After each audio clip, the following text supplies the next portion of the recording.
You thought I was dead after making that polarizing Doom Eternal vid last year, didn't you? So did Bobby Prince's enemies. If you've been turning into our weekly podcast, you've probably heard me mentioning making a video on Doom Eternal's story. With Quakecon right around the corner, I think now is as good of time as ever to get that out there finally. I'm really skirting the line on this one, I know. Now, instead of discussing the E3 trailer and trying to dissect the 2 minutes of absolute nothing that it revealed, and all the power in the world to the people who've managed to do that, I'm going to be a little bit more original and talk about a few ways of handling the story that would be completely and utterly idiotic. Now, I shouldn't have to preface this with the following, but the contents of this video are entirely my opinion. There's also a bit of Rob's thrown in there too, but, you get the picture. Feel free to disagree with me on any of these points, but please be intelligent about it. Don't be an ass, or I'll treat you like one. It's pretty simple. Also, very few of these points have been confirmed in any way, mostly because this video is based on the E3 demo and story trailers, which I'm assuming don't entirely represent the finished game.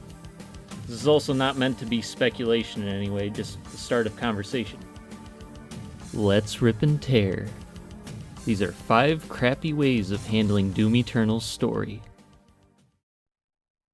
One unfortunate thing about Doom 2016's new direction was that oftentimes the action felt very start and stop.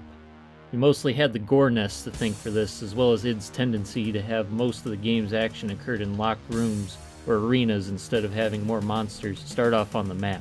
Fortunately, it sounds like gore nests will not be making a return, but with all this talk of an emphasis on story, there's a threat to gameplay looming above Doom Eternal that may be even worse. Unnecessary and/or poorly timed cutscenes. Now, I'm all for having short cutscenes at the start and end of each level, just to give enough context to what's going on. But if it decided that it was necessary to stick them in the middle of levels and have them drag on and on, I'm gonna have a problem. I want to be running around, dusting mugs with my shotgun, not stuck in place and having to listen to pointless exposition. Now, the more time you take away from gameplay, id, the more you leave us wanting, so I hope you did us all a big favor and kept cutscenes to a minimum. Remember that one cutscene from the E3 demo where, Doom Guy, frickin' loads himself into that giant BFG cannon, gets launched to the surface of Mars, and he gets, shot through, walls and shit? I do. And I also remember thinking it would have looked so much damn cooler if it had been done entirely in first person. Really? Why are there third-person cutscenes? It's like contemporary id has something against immersion. They start by giving a name to the Doom Guy and build him up to be a god-tier, demon-killing juggernaut from the beginning with a bunch of lore and shit behind him, instead of making him a completely nameless, more average and more relatable Marine who gains his demon-crushing repute through player input. And now, it seems like they want us to feel even less like the character we're playing as by seeing him in third person. In id's defense, however, this does help give a better view of the absolutely astounding environments and visuals they've created for this game, but I would have to think there's a better way of doing that without taking our view outside of the Praetor suit's visor. Now, I'm not paid to give them ideas or anything, so it's up to them to find a suitable alternative in the next couple of months. But in the meantime, id, the third-person cutscenes have just got to go. Hey! id Software! Do you remember a little-known movie by the name of Batman v Superman that came out in 2016? Remember how absolutely everyone loved the fact that several plot-critical story elements were blatantly spoiled in the trailers? No? Well, listen up, because there is a lot to learn from that absolute shitshow. Now, I'd be a complete dickhead if I didn't commend you for your enthusiasm when it comes to detailing all the new gameplay elements and features in Doom Eternal. Rob and I were actually going to follow up last year's Quakecon demo with a video containing questions about all the new stuff we saw. We ended up not releasing it because all of our questions were answered in various internet articles in the following week.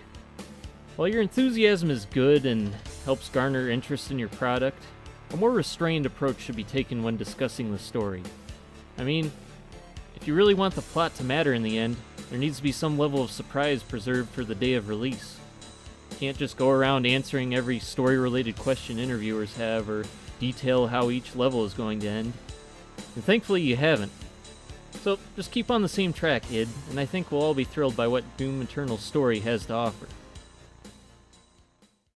To me, the big bad of Doom will always be the unholy trinity of the cyber demon, spider mastermind, and the icon of sin. But with Heaven now being a seemingly antagonistic faction in Eternal, you got all these raging atheists hoping they'll be able to fight and kill God. Which probably means there's a similar number of raging internet evangelists wanting to do the same to Satan. I've got one thing to say to both of those hypothetical collectives of little dick energy. Both ideas are completely stupid. Think about it for just one moment, if you can. Trust me, it's not hard. Doom has never needed the presence of God or Satan to explain anything good or bad that has happened in any of the games. They've never really had a place in the lore either, and to introduce them now would just be plain out weird. Also, while Doom has always been a bit on the controversial side, it doesn't need to throw any more wood in the fire. Everyone should just be able to enjoy Doom without having to encounter pointless religious debates, which in the end amount to nothing.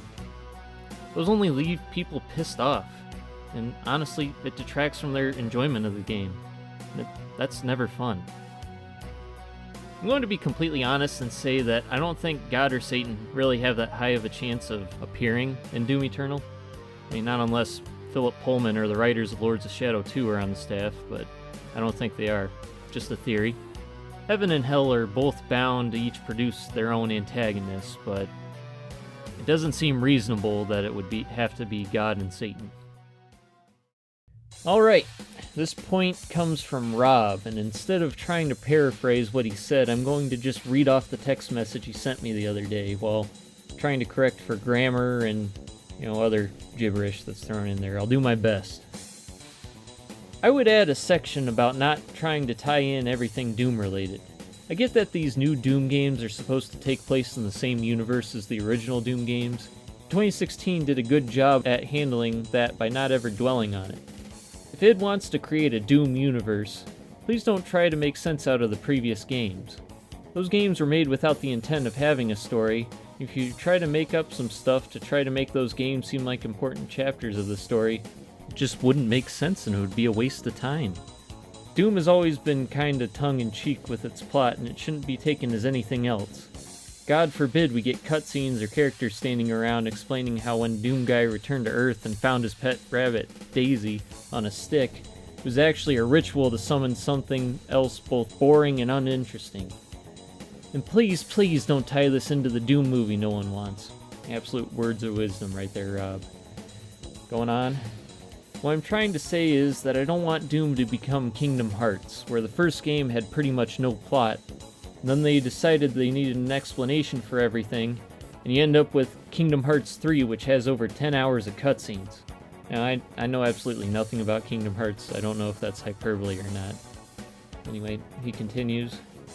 Halo 5 is also a good example of a game that tried to tie in too much lore, that expected you to read all these books and comics and such just to understand what was going on in story. And guess what? Everyone hated it because of that. I'm pretty sure that wasn't the only reason, but anyway, finally. Gamers don't want to read novels, we want a game, and I don't want to read those Doom novels from the 90s that inspired the Columbine shooters. Oh, sweet Lord Rob. I do think he brings up a valid point, though. There are already theories floating around that Doom 2016 is a sequel rather than a full-on reboot. Given our stance on pointless cutscenes, I don't believe it'd be a good idea for id to waste time trying to tie it all together. Make the connection ambiguous, or better yet, throw us little hints in the game environment or in the data logs. Just don't do anything that'll bring the game to a grinding halt. Please. That's all I have for now. Please like this video and subscribe to Illegal Pancakes, and be sure to share your thoughts down below.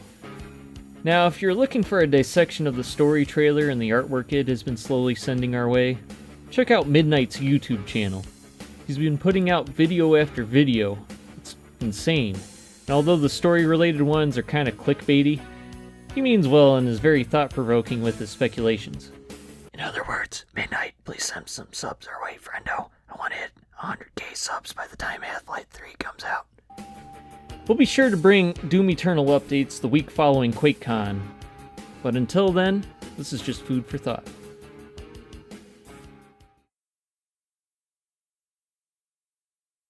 Bye-bye now.